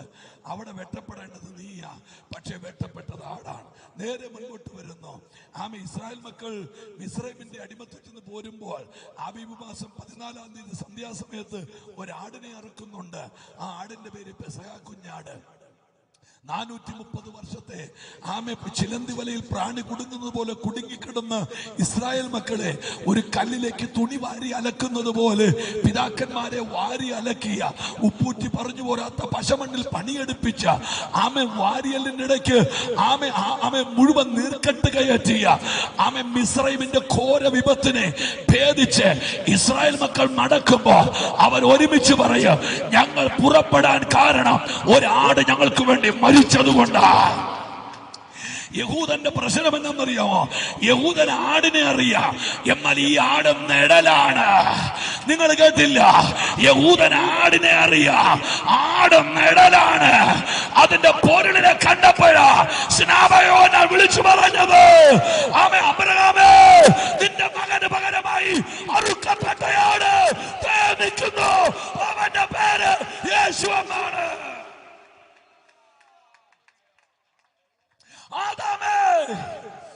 പിശാച് ഉടുപ്പ് പറഞ്ഞു കളഞ്ഞ് നാൽക്കവലയിൽ നാണക്കേടിന്റെ പെരുവഴിക്കോലമായി നിന്ന് നിന്നെ ഉടുപ്പിച്ച് ആട് ദേ വരുന്നു. ആ ആടിന്റെ പേര് യേശു എന്നാണ്. എത്ര പേര് ആമേൻ പറയുന്നുണ്ട്? യഹൂദന്മാര് ആടിന്റെ പുറകെ നടക്കുമ്പോ സ്നാപകം വിളിച്ചു പറയുന്നു, അത് നിഴലാണ്. പൊരുൾ ദേ വരുന്നു, അവന്റെ പേര് യേശു.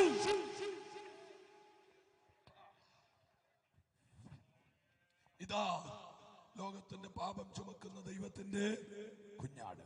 മുൻപോട്ട് പോകാം, ദൂതുമായിട്ട് വേഗം മുൻപോട്ട് പോകാം. നിങ്ങൾ എന്നോട് കൂടെ വരിക. പള്ളിപ്രമാണി യേശുവിന്റെ പുറകെ ആള് പോയപ്പോൾ വിളിച്ചു പറഞ്ഞു, യേശുവിന്റെ പുറകെ പോകരുത്. പള്ളി ഭ്രഷ്ടരാക്കും. നിങ്ങൾ ഈ പള്ളിയിൽ നിന്നൊന്നും കേട്ടിട്ടില്ലേ? ഇപ്പൊന്നുമല്ല, ഒരു 10-30 വർഷത്തിനൊക്കെ മുമ്പ് പ്രാർത്ഥനയ്ക്ക് പോകുന്നവരോട് നാട്ടുകാർ ചോദിക്കുന്ന ആദ്യത്തെ ചോദ്യമാ, നിന്റെ കൊച്ചിനെ എവിടെ കൊണ്ട് കെട്ടിക്കും? 2 ചാത്ത നിന്നെ എവിടെ കൊണ്ട് അടക്കും? പറച്ചിൽ കേട്ടാ തോന്നും മരിച്ചവരെല്ലാം ഫ്രിഡ്ജിനകത്ത് വെച്ചിരിക്കുക. ഒന്ന് ചിരിച്ചു വെച്ചാ കുഴപ്പമൊന്നുമില്ല. വെറുതെ ചിരി പിടിച്ചു വെച്ചിന് വെറുതെ മേലാഴി വരണ്ട. ചില ആളുകളുണ്ട്, അവരിങ്ങനെ ഇരുമ്പോലൊക്കെ എന്തായിത്തീരുമെന്ന് ദൈവത്തിനറിയാം. എവിടെ കെട്ടിക്കും പെൺപിള്ളാരെ? എന്റെ അപ്പൻ വിശ്വാസത്തിൽ ഇറങ്ങിയപ്പോ ഞങ്ങളുടെ നാട്ടിലൊരു പ്രമാണി എന്റെ അപ്പനെ വഴി വെച്ച് കണ്ടു ചോദിച്ചു, എന്റെ അപ്പന്റെ പേര് സുഗുണൻ. നല്ലത് ഗുണൻ, ഗുണത്തോടു കൂടിയവൻ. സുഗുണ, നിന്റെ പെൺപിള്ളാരെ എവിടെ കെട്ടിക്കും? ഞങ്ങളുടെ അപ്പനാണെ കഴുത്തിന് ചുറ്റും നാക്കാം. അപ്പം പറഞ്ഞു, പെൺപിള്ളാരാണെ ആൺപിള്ളാരെ കെട്ടിക്കോളെ, ഇയാള് കട്ടപ്പെടണമെന്ന് പറഞ്ഞു. വേഗടക്ക.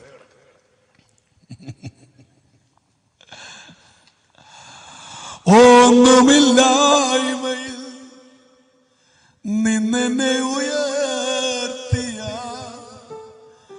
നിൻ സ്നേഹമോർക്കുമ്പോ നന്ദിയാൽ പാടും ഞാൻ. ഒന്നുമില്ലായ്മയിൽ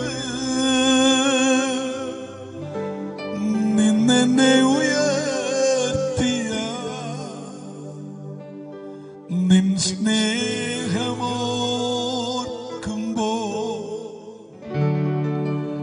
നന്ദിയാൽ പാടും ഞാൻ.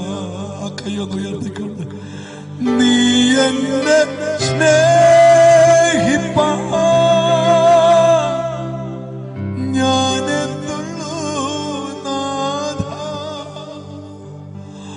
അങ്ങനെയോർക്കുവാൻ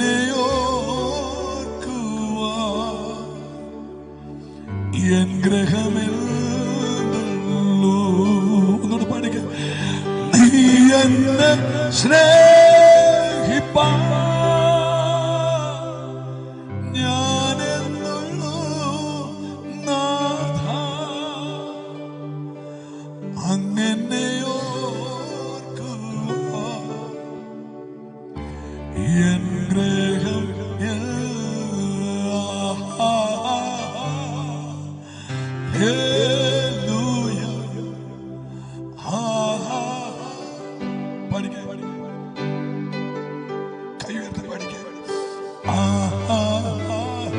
ദൈവം കേൾക്കട്ടെ.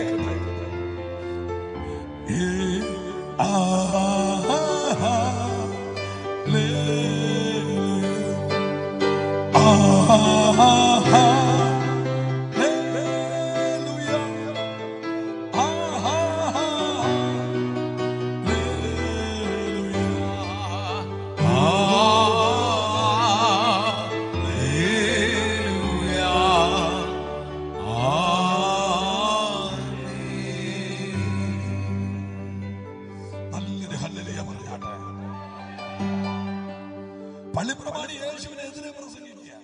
എന്നാ പ്രസംഗിച്ചത്? പറഞ്ഞു എവിടെ കൊണ്ട് അടക്കുവെന്ന്. സത്യ ചോദിച്ചതിനകത്തൊരു ശകലം കാര്യമുണ്ട്. കാര്യം എന്നറിയോ?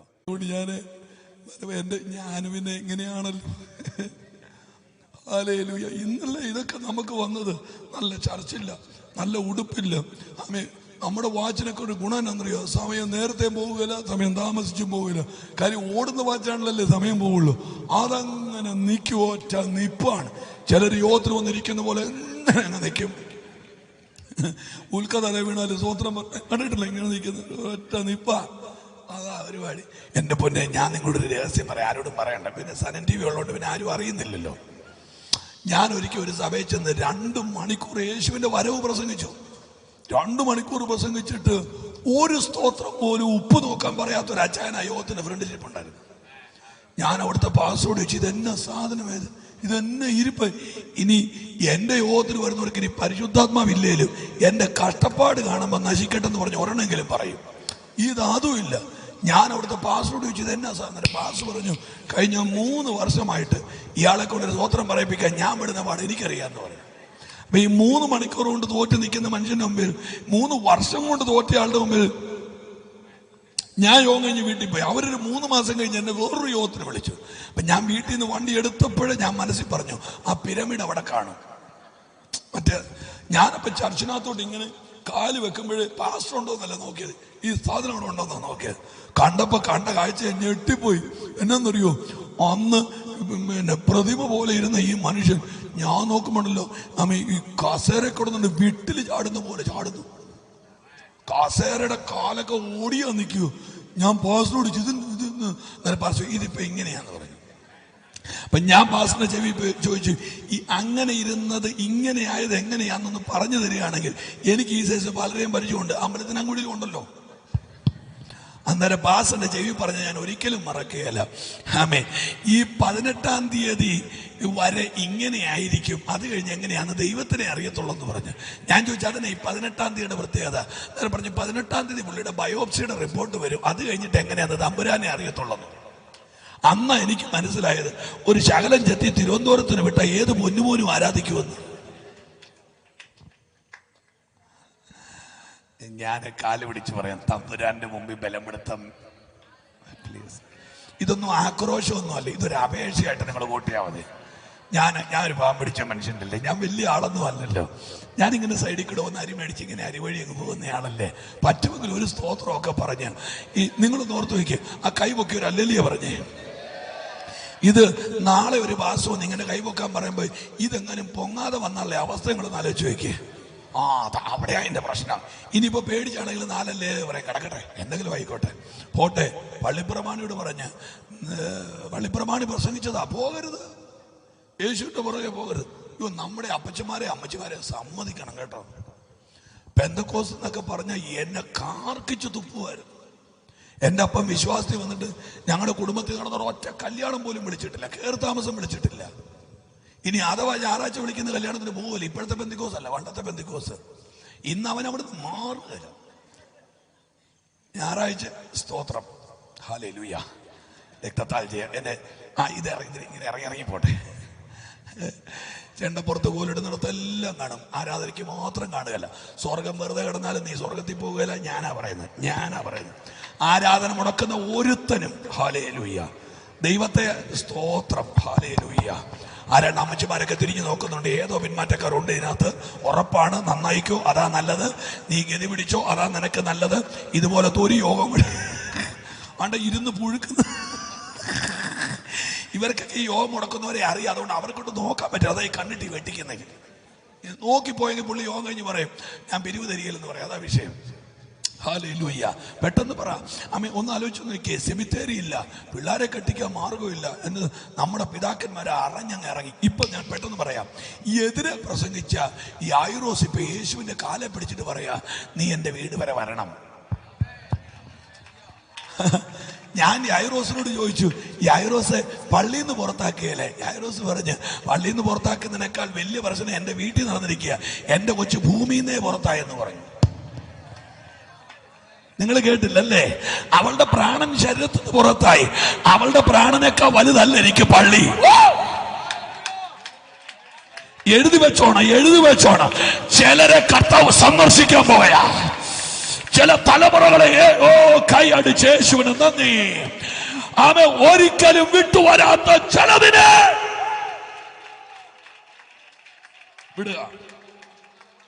വിടുക. മനഃപൂർവ്വം ഞാൻ ആ ഭാഗം വിടുക. 12 വർഷമായി രക്തസ്രവമെന്ന മാരക അസുഖത്താൽ പിടിക്കപ്പെട്ട സഹോദരിയുടെ ചരിത്രം ഞാനൊന്ന് പറയാം. എന്നിട്ട് വേഗം മുൻപോട്ട് വന്ന് ദൂതിന്റെ ഗൗരവത്തിൽ വന്ന് പ്രാർത്ഥിക്കാം. എന്നോട് 10:30 നിർത്താനാണ് പറഞ്ഞിരിക്കുന്നത്. എന്നാലും ഞാൻ 9:00 നിർത്തിയേക്കാം. എനിക്ക് നിങ്ങളോടുള്ള സ്നേഹം കൊണ്ട്. ഹല്ലേലൂയ. ശ്രദ്ധിച്ച് കേട്ടോളൂ. 12 വർഷം രക്തസ്രവമുള്ളൊരു ഒരു സ്ത്രീ. എനിക്കിതൊക്കെ കേൾക്കുമ്പോണ്ടല്ലോ ഭയങ്കര സന്തോഷം വരും. എൻ്റെ കാര്യം എന്നറിയോ? ബൈക്ക് ആക്സിഡന്റ് ആയവൻ 10 മിനിറ്റ് റോട്ടിൽ ചോര വാർന്ന് കിടന്നു, മരിച്ചു. കാർ ഇടിച്ചവൻ 1/2 മണിക്കൂർ റോട്ടിൽ ചോര വാർന്ന് കിടന്നു, മരിച്ചു. ഡോക്ടർ പറഞ്ഞിട്ടില്ലേ 5 മിനിറ്റ് കൂടെ മുമ്പ് കൊണ്ടുവരായിരുന്നെങ്കിൽ രക്ഷിച്ചെടുക്കാറുണ്ട്. കണ്ടിട്ടുണ്ടോ? അപ്പൊ ആ 5 മിനിറ്റ് അവന്റെ പ്രാണന്റെ വിലയാ. നിങ്ങൾ ഓർത്ത് നോക്ക്. 1/2 മണിക്കൂർ ചോര വാർന്ന് റോട്ടിൽ കിടന്നു, ഒരുത്തൻ 10 മിനിറ്റ് ചോര വാർന്ന് റോട്ടിൽ കിടന്നു. എൻ്റെ അമ്മയുടെ വീട്ടിലെ വേണമെങ്കിൽ എൻ്റെ അനുജനായിട്ട് വരും. ഞാൻ ബന്ധം പറഞ്ഞാൽ എത്തില്ലാത്തതുകൊണ്ടാണ്. ഒരു ചെറുക്കൻ അങ്ങ് ചേർത്തലേന്ന് ബൈക്ക് ഓടിച്ചുകൊണ്ട് കുമരൻ കവളാറ്റിങ്ങര വന്നപ്പോൾ ആ റോഡിന്റെ സൈഡിൽ നിൽക്കുന്ന ഒരു മരത്തട്ടി എന്നൊരു ഒറ്റ ഇടിയ, അവൻ്റെ അകത്ത് ദാറ്റീസ് വാട്ടീസ് ഉണ്ടായിരുന്നു. ഹല്ലേലൂയ. ഒരൊറ്റ ഇടിയ, തല പിളർന്നു പോയി, റോട്ടിൽ കിടന്ന് മരിച്ചു. റോട്ടിൽ കിടന്ന് മരിക്കേണ്ടി വന്നു. 22 വയസ്സുള്ള ഒരു ചെറുപ്പക്കാരൻ. ഒരു കുടുംബത്തിന് സ്വപ്നമല്ലേ ഒറ്റ മിനിറ്റ് കൊണ്ട്. അപ്പൊ 1/2 മണിക്കൂർ റോട്ടിൽ കിടന്നാൽ മതി ചാകാൻ. ഒരു 10 മിനിറ്റ് ചോര ബ്ലീഡ് ചെയ്താൽ മതി ചാകാൻ. പക്ഷെ ഈ വാക്യം വായിച്ചിട്ട് എനിക്കും കൂടെ പിടികിട്ടുന്നില്ല. 12 വർഷം പിശാച് രക്തം ഊറ്റിയിട്ടും ഒരു സഹോദരി മരിക്കുന്നില്ല. ഓ ഹല്ലേലൂയ. ഇന്ന് രാത്രി എഴുതി വെച്ചോണം, ദൈവം ഒരുത്തനെ കണ്ടിട്ടുണ്ടെങ്കിൽ ഏത് പ്രതിസന്ധിക്കും അവന്റെ പ്രാണനെ തൊടാൻ. ഒന്ന് ശരിക്ക് കൈ അടിച്ച് ദൈവത്തെ സ്തുതിച്ച്. ചിലരൊക്കെ ഇന്ന് രാത്രി ജീവനോടെ ഇരിക്കുന്നത് പ്രാണന്റെ ബലം കൊണ്ടല്ല, യേശു നിന്നെ കരുതിയത് ശക്തിയോടെ.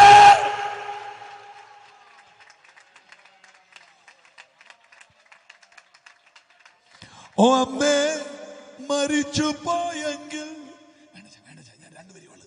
എൻ ദൈവമേ ഞാൻ ചെന്ന് വന്നരകമതിൽ. അന്ന് മരിച്ചു പോയെങ്കിൽ എന്റെ ദൈവമേ ഞാൻ ചെന്ന് വന്നരകമതിൽ. ജീവനോടിരിക്കുന്ന കർത്താവിന്റെ കരുണയാണെന്ന് എത്ര പേര് വിശ്വസിക്കും? ശരിക്കും കയ്യൊന്ന് ഉയർത്തിയൊരു ഹല്ലേലൂയ. 12 വർഷം രക്തം ഊറ്റിയ സഹോദരി യേശുവിന്റെ ഉടുപ്പ് കയറി പിടിച്ചപ്പോ അവളുടെ ശാപം യേശുവിലേക്കല്ല, യേശുവിന്റെ വിടുതൽ അവളിലേക്ക്. ഇന്ന് രാത്രി അമ്പലത്തിനങ്ങോട്ട് ദേശത്തോട് ഞാൻ ഉറക്കെ വിളിച്ചു പറയാം, ഏത് ശപിക്കപ്പെട്ടവനും യേശുവിനെ തൊടാ, ഏത് കുടിയനും യേശുവിനെ തൊടാ, ഏത് പാപിക്കും യേശുവിനെ തൊടാ. ഉറക്കെ പറയാം, തിണ്ടലും തൊടിയിലും ഇല്ലാത്ത ഒരു ദൈവമുണ്ട്, അവന്റെ പേര് യേശു എന്ന.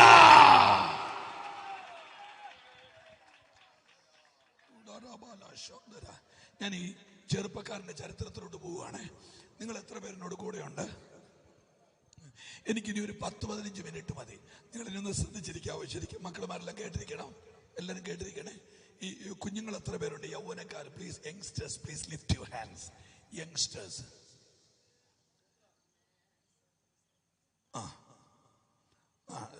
സ്തോത്രം. ഞാൻ യങ്സ്റ്റേഴ്സ് എന്നൊക്കെ ഉദ്ദേശിച്ചത് 60 വയസ്സുള്ളവരല്ല, ഒരു 30ഒക്കെയാണ് ഞാൻ ഉദ്ദേശിച്ചത്. എന്തെങ്കിലും ആയിക്കോട്ടെ. ഹല്ലേലൂയ. എഴുന്നോട്ടെ. നിങ്ങൾ ഇനി എന്നോട് കൂടെ വരണേ. ഞാനൊരു പച്ച മനുഷ്യനായിട്ട് ഈ ദൂതൊന്ന് വ്യാഖ്യാനിക്കാൻ പോവാം. ഇതിനകത്ത് മൂലഭാഷയും ഒന്നുമില്ലാതെ മൈ ഹാർട്ട്, ഹൃദയത്തിൻ്റെ അകത്തുനിന്ന് ഈ വാക്കൊന്ന് വ്യാഖ്യാനിക്കാം.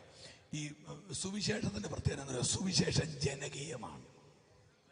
നമ്മുടെ ഈ കേരളക്കാരുടെ അവസ്ഥ നിങ്ങൾ ഓർത്ത് നോക്കിയേ.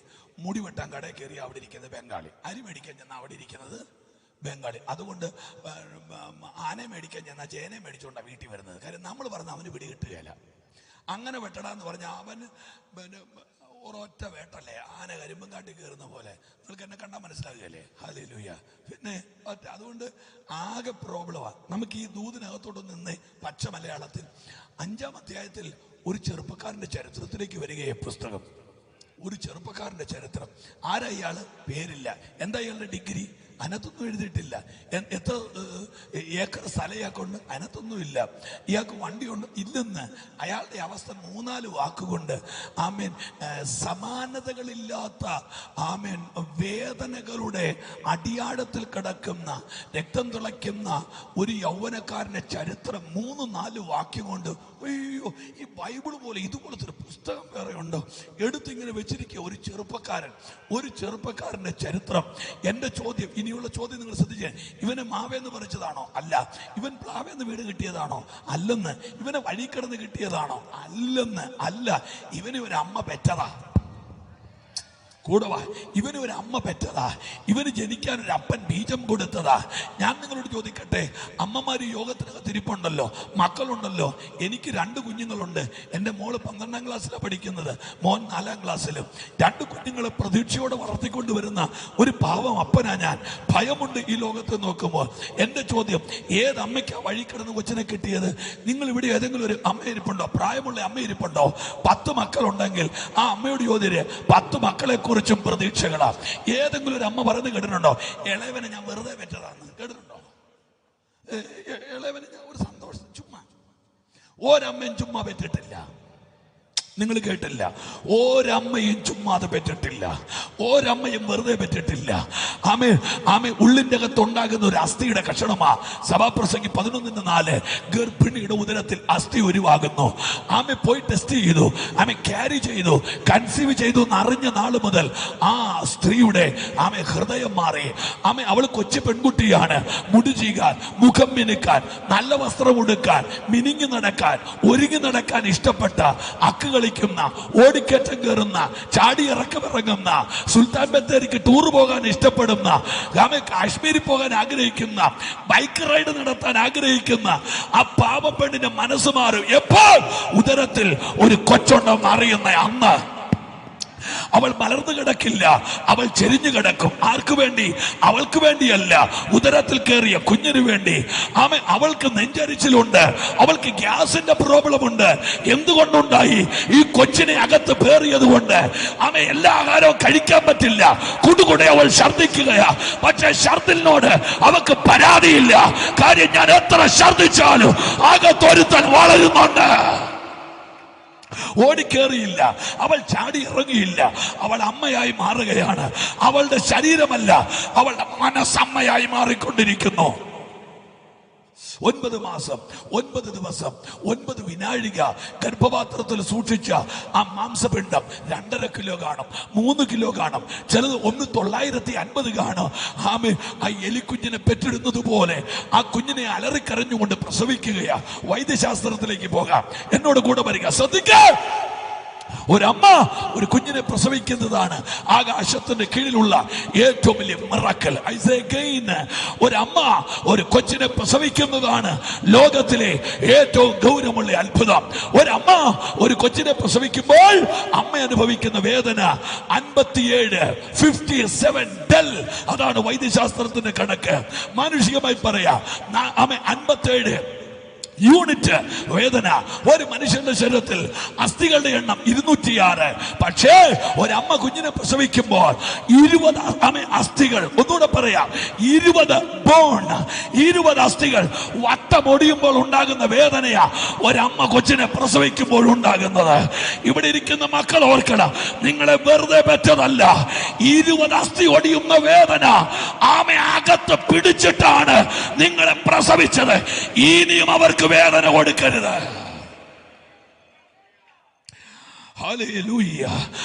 ബസ് സ്റ്റോപ്പിൽ നിന്ന് കണ്ണു കാണിക്കുന്നവന്റെ പുറകെ ഓടിപ്പോയി മൊട്ടായി തരുന്നവന്റെ കയ്യിൽ നിന്ന് മേടിച്ചു നിന്ന് അവന്റെ തോളെ കൈയിട്ട് ടൂറിന് പോയി അമ്മയോട് വ്യാജം പറഞ്ഞ് ഇല്ല.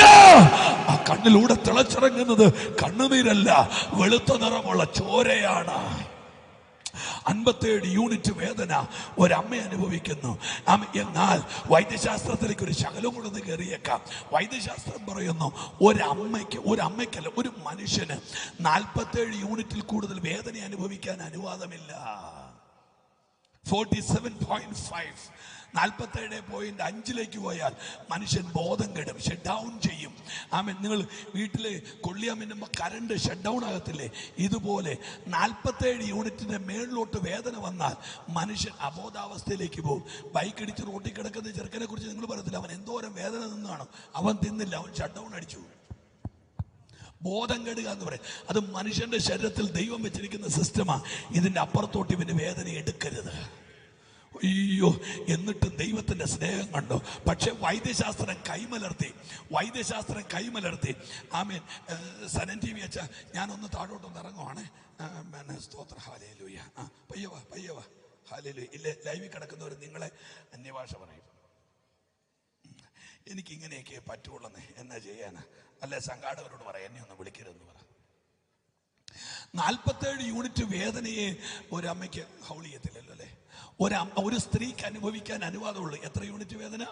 47 കഴിഞ്ഞാൽ ബോധം കെട്ടുപോകും. പക്ഷെ വൈദ്യശാസ്ത്രം കൈമലർത്തിയെ ചോദിക്കുന്നു, കൊച്ചിനെ പ്രസവിക്കുമ്പോൾ അമ്മ അനുഭവിക്കുന്നത് 57 യൂണിറ്റാ, എന്തുകൊണ്ട് ബോധം കെടുന്നില്ല? വൈദ്യശാസ്ത്രം കൈമലർത്തി. എന്നിട്ട് അവർ കണ്ടെത്തിയൊരു മറുപടി കേൾക്കണോ? തലമുറ ജനിക്കാൻ പോകുന്നു എന്നുള്ള സന്തോഷം കൊണ്ട് അമ്മ 10 യൂണിറ്റ് വേദനയെ ഓവർകം ചെയ്യുന്നു. മാതൃത്വം ഉണ്ടാകുന്നത് രൂപത്തിലല്ല, വേദനയ്ക്കകത്തുനിന്നാണ് ഒരമ്മ ജനിച്ചു വരുന്നത്. ആമേൻ. യേശു ക്രൂശിൽ കിടന്ന് നമ്മെ പ്രസവിക്കാൻ അനുഭവിച്ചൊരു വേദനയുണ്ട്. ആ വേദനയുടെ അടിയാഴം കൊണ്ടാണ് യേശു പറഞ്ഞത്, നിന്റെ അമ്മ നിന്നെ മറന്നാലും ഞാൻ നിന്നെ മറക്കുകയില്ലെന്ന്. അതിന്റെ അർത്ഥം എന്താണെന്നറിയാമോ? അമ്മയേക്കാൾ കൂടുതൽ വേദന അനുഭവിച്ച വേറെ ഒരു സ്ഥലമേ ലോകത്തിലുള്ളൂ, അത് കാൽവറിയ. കൈ അടിച്ചൊന്ന്. അമ്മയേക്കാൾ കൂടുതൽ. അമ്മ ക്രിസ്ത്യാനിത്വം വഴിയാധാരമല്ല, ക്രിസ്ത്യാനിത്വം കെട്ടിടത്തിലല്ല, ക്രിസ്ത്യാനിത്വം വെള്ളയിലല്ല, മീശ വടിക്കുന്നതിലല്ല, കാത് കഴുത്ത് പറിക്കുന്നതിലല്ല.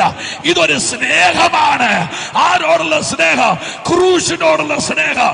കരമടിച്ച് എത്ര പേർ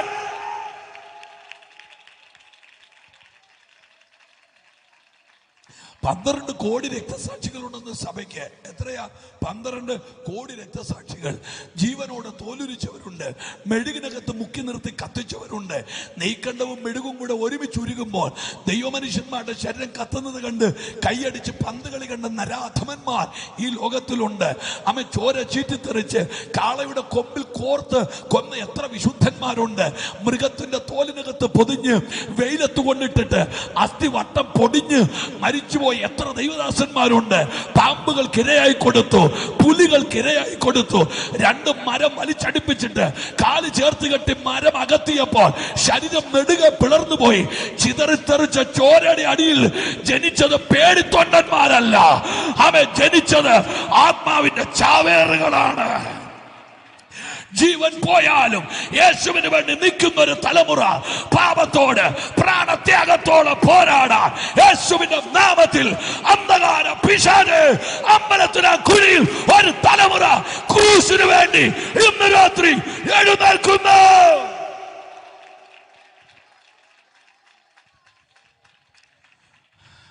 ബില്ലുകൾ നിരത്തി വെച്ച് നിയമങ്ങൾ ദൈവസഭയ്ക്കെതിരെയാക്കി, അല്ല ദൈവസഭയ്ക്ക് ഇതൊന്നും പുത്തരിയല്ലെന്ന് അങ്ങ് ആമേൻ യേശു കർത്താവ് ഞാൻ എൻ്റെ സഭയെ പണിയുമെന്ന് പറയുമ്പോൾ റോമൻ ഭരണകൂടവും ആമേൻ യഹൂദ മതവും യേശുവിനെതിരായിരുന്നു.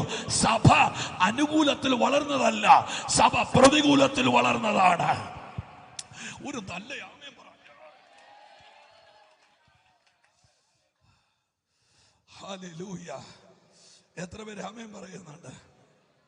ഓ കുറുകി ഞരങ്ങി കാത്തിരിക്കും കുറുപ്രാവേ നിൻ ഇണവരാ. കുറുകി ഞരങ്ങി കാത്തിരിക്കും കുറുപ്രാവേ നിന്നിണവരാ. ആരുമരുവിൽ ഒരു തുണയിൽ ഒരു നീ നിനയരുതേ. ഒരു കാൻ പോയി വരുമെന്നുരച്ചോൻ കരുതുവതെല്ലാം നിനക്കല്ലയോ. ഒരു കാൻ പോയി വരുമെന്നുരച്ചോ കരുതുവതെല്ലാം നിനക്കല്ലയോ. കുറുകി ഞരങ്ങി കാത്തിരിക്കും കുറുപ്രാവേ നിൻ ഇണവരാ. ഓ കൈയെടുത്തൊരു ഹല്ലേലൂയ പറഞ്ഞ്. നമ്മുടെ അപ്പന്മാരൊക്കെ ഈ പാട്ട് പാടിയൊക്കെ ആരാധിച്ചവരാ, അല്ലാതെ നിന്നെ കൊല്ലും ഞാനും ചാകും നീ ചാകും എന്ന് പറഞ്ഞ് അവരൊക്കെ ഹല്ലേലൂയ. നമ്മൾ ചാകും നിങ്ങൾ ചത്തില്ല ഞങ്ങൾ ചാകും. ഓ ഞാൻ ആരെയും കുറ്റം പറഞ്ഞിട്ടില്ല കേട്ടോ. നിങ്ങൾ വെറുതെ ഇതൊന്നും വെട്ടിയൊക്കെ കൊണ്ടിട്ടേക്കരുത്, എന്നെ വെറുതെ വിട്ടാൽ. ഞാൻ ഒറ്റ മനുഷ്യനെ കുറ്റം പറഞ്ഞു. എത്ര നല്ല പാട്ടിറങ്ങുന്നുണ്ടല്ലേ, എത്ര നല്ല പാട്ട് ഇപ്പം ഇറങ്ങുന്നില്ലേ, നല്ല പാട്ടിറങ്ങുന്നുണ്ട്. ഞാൻ ഈ സ്തോത്രം നിങ്ങൾ എന്നോട് കൂടെ ഒരു ശകലം നേരം. ഒരമ്മ 20 അസ്ഥി ഒടിഞ്ഞ് പെറ്റതായി ഇവനെ. മക്കളുമാരെ എല്ലാരും കേട്ടോണം. ഒരു കുടുംബത്തിന് മുഴുവൻ സ്വപ്നമുണ്ട് ഈ 3 കിലോയ്ക്കകത്ത്. എന്റെ 2 മക്കളും ജനിച്ചപ്പോ അവർ രോഗികളാണ്. ഡിലേ കട്ടി 2 പേരും ജനിച്ചപ്പോ സാധാരണ പിള്ളേർ 70 പ്രാവശ്യം ശ്വാസം വലിച്ച എൻ്റെ മോൻ 170 പ്രാവശ്യം ശ്വാസം വലിക്കരുത്, നായെ പോലെ ഇങ്ങനെ വലിക്കുമായിരുന്നു. ആമേ പീഡിയാട്രിക്സിന്റെ കാർഡിയോളജിയിലെ ഡോക്ടർ പറഞ്ഞു ഹാർട്ടിന് വലിയ പ്രോബ്ലം വന്നു. ഞാനും എൻ്റെ ഭാര്യയും കൂടെ ഈ ശ്വാസം വലിച്ച് കിടക്കുന്ന കൊച്ചിനെയും കൊണ്ട് ആശുപത്രിയുടെ ഇടനാഴിയിൽ കണ്ണിൻ്റെ അകത്തുനിന്ന് ചോര വരുന്നത് പോലെ നെഞ്ചുപൊള്ളി കരഞ്ഞ ദിവസങ്ങളൊക്കെ എൻ്റെ ഓർമ്മയിലുണ്ട്. ഇന്നവൻ ആരാധിക്കാൻ ദൈവസഭയിൽ എൻ്റെ ഒപ്പം നിൽക്കുമ്പോൾ അറിയാതെ ഞാൻ കർത്താപ്പച്ചോട് നന്ദി പറയും. ദൈവത്തിൻ്റെ കരുണ എത്ര വലുതാണ്. നിങ്ങൾ നല്ലൊരു ആമേൻ പറഞ്ഞാട്ടെ. ആമേ കഴിഞ്ഞ ദിവസം എന്നോട് ചോദിച്ചു, അപ്പാ പോകുന്ന കൺവെൻഷനൊക്കെ എന്നെ കൊണ്ടുപോകും, ഞാൻ കണ്ടുപഠിക്കട്ടെ, ഞാനും നാളെ പാസ്റ്ററാകേണ്ടതല്ലേ. ഞാൻ അവൻ്റെ ചെവി പറഞ്ഞു, പാസ്റ്റർ കണ്ടുപഠിക്കുകയല്ല, ഇത് മേളിൽ നിന്ന് വരുന്ന നിയോഗം. അതുകൊണ്ട് മക്കളെ കണ്ടുപഠിക്കേണ്ട, ആത്മാവിൽ പഠിച്ചാൽ മതി. കരമുയർത്തൊരു ഹല്ലേലൂയ പറഞ്ഞ്. ഇന്ന് വൈകുന്നേരം ഞാൻ ഇങ്ങോട്ട് പോകുന്നപ്പോൾ എന്നോട് പറഞ്ഞു, പപ്പ അങ്ങ് ഫേമസ് ആയി. ഞാൻ ചോദിച്ചു എങ്ങനെയാണ്, ഞാനിങ്ങനെയാണ് ഫേമസ്? ഞങ്ങളുടെ സ്കൂളിൻ്റെ അവിടെ എല്ലാം അപ്പയുടെ പടം ഇരിപ്പുണ്ടെന്ന് പറഞ്ഞു. എൻ്റെ കൂട്ടുകാരെല്ലാം പറഞ്ഞു എൻ്റെ അപ്പ ഫേമസ്. ഞാൻ പറഞ്ഞു എൻ്റെ അപ്പ ഒരു ഫേമസും അല്ല, ഫേമസ് കർത്താപ്പച്ചനാണ്. നമ്മുടെ ഈ ദൂതിനകത്തോട്ട് വരാം. ഒരു അമ്മയുടെ സ്വപ്നമല്ലേ. ഇനി ഞാൻ ഇവിടുന്ന് മാറുകയല്ല കേട്ടോ. ഇനി മാറിയാൽ ചിലപ്പം ക്യാമറ കൊണ്ട് അടിക്കുമായിരിക്കും, അറിയത്തില്ല. നിങ്ങൾ അപ്പനും മോനുമാണോ? ഒരു സ്ഥലത്ത് ജോലി ചെയ്യുന്നവരല്ലേ? 2 പേരെയും കണ്ടിട്ട് 2 പേരെയും കൂടി ഇടിതാങ്ങാനുള്ള ശേഷി എനിക്കില്ല. ശ്രദ്ധിച്ചു കേട്ടോണം. ഒരു കുടുംബത്തിന്റെ സ്വപ്നം നിങ്ങളൊന്ന് ഓർത്തു വയ്ക്കുക മക്കളെ. എല്ലാവരും എന്നെ കേട്ടോണേ. ആ കുടുംബത്തിന്റെ സ്വപ്നമാണ് ഇപ്പൊ ഈ കല്ലറയ്ക്കകത്ത് കിടക്കുന്നത്. തുണി ഉടുത്തിട്ടില്ല, കല്ലറ ഒരുമയടിക്കുന്നു, ഉഗ്രനാണ്. അവന് വീടില്ലേ, അവന് കട്ടിലില്ലേ, അവന് ഉടുപ്പില്ലേ, അവന് പുതയ്ക്കാൻ പുതപ്പില്ലേ, അവനൊരു മുറിയില്ലേ. ഉണങ്ങാത്ത കണ്ണുമായിട്ടൊരു അമ്മ ആ പെരക്കാത്തിരിപ്പുണ്ട്. ഈ അമ്മ എന്നും പറഞ്ഞു, ദൈവമേ എന്റെ മകനൊന്ന് സുബോധത്തോടെ വീട്ടിൽ വരണം. ഇന്ന് രാത്രി ഈ ദേശത്തോട് പറയാനൊരു ദൂതന്റെ പക്കലുണ്ട്. ആരും കാണാതെ മക്കളെ ഓർത്ത് കരയുന്ന ചില അമ്മമാർ ഇവിടെ ഉണ്ട്. പേടിക്കണ്ട, അമ്മ തിരമാലയെ ഭേദിച്ച് യേശു വരുന്നുണ്ട്. തിരമാലയെ ഭേദിച്ച് യേശു വരുന്നുണ്ട്. കരമടിച്ച ദൂതിനൊന്ന് ആമേൻ പറഞ്ഞാട്ടെ. ചില തലമുറകളെ തൊടാൻ, ചില തലമുറകളെ തൊടാൻ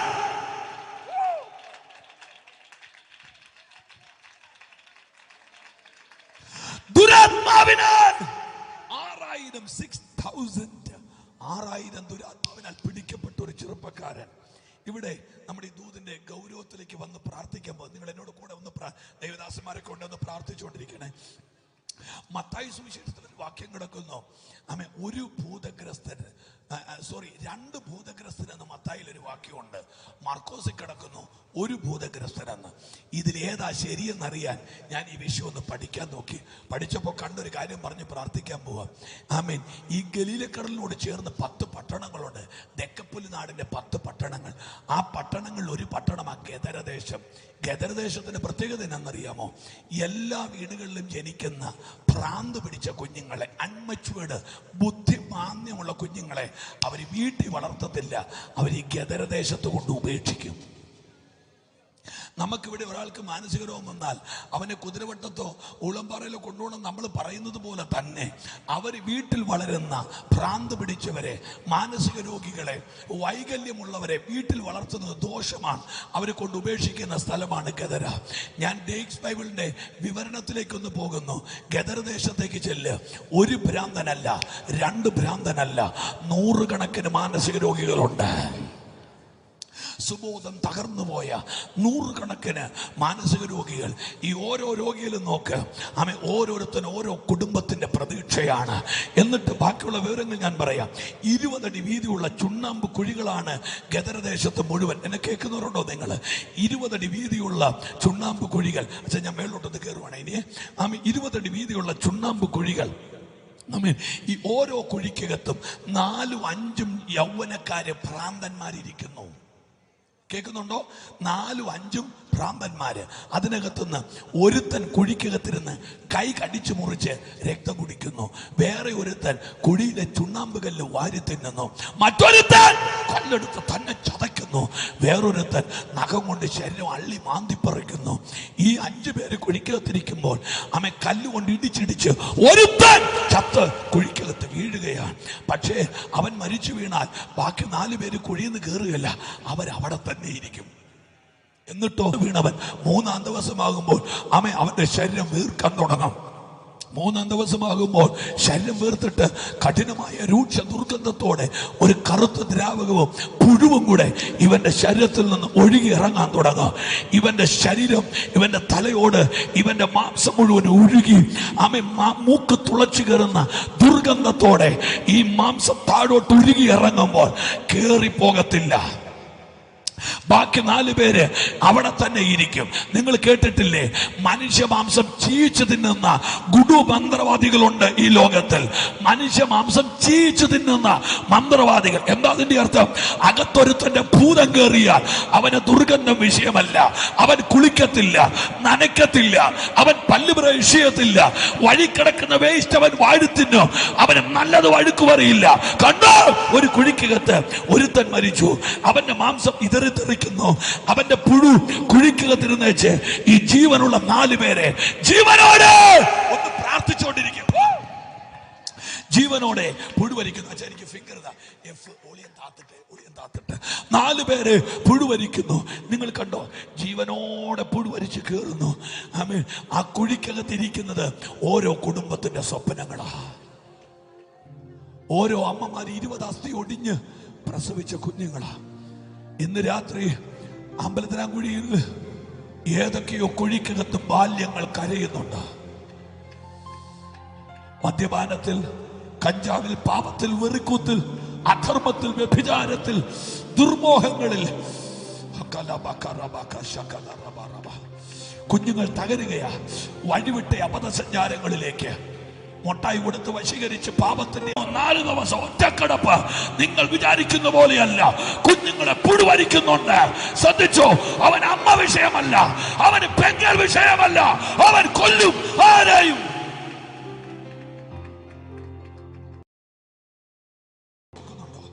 എന്നെ ഓർത്ത് കരയണ്ട, നിങ്ങളുടെ മക്കൾക്ക് വേണ്ടി കരയാം. എല്ലാവരും എഴുന്നേറ്റ് പ്ലീസ് സ്റ്റാൻഡ് ടുഗദർ. ഇനി ഞാൻ പറയുന്ന വാക്ക് നിങ്ങൾ മറക്കരുത്, ആരും പോവുകയും ചെയ്യരുത്. ഞാൻ ആരാധിപ്പിക്കണം. Just I'm going to pray now. I'm going to pray.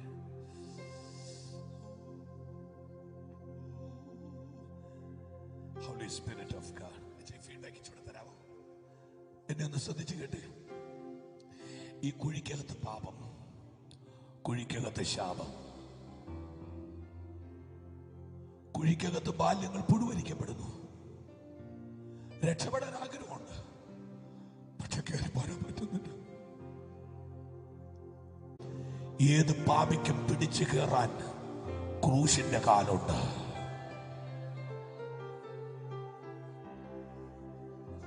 ഏത് പാപിക്കും. എല്ലാ കണ്ണുകളും അടച്ചു. Please close your eyes. ഇത്രമാ സ്നേഹത്തെ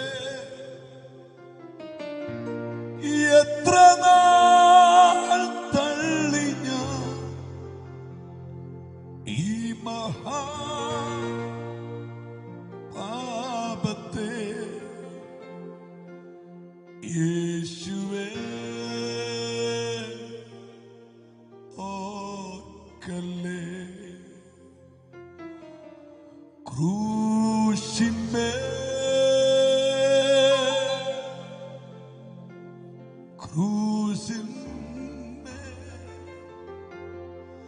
കാണുന്ന ദാരിദ്ര്യ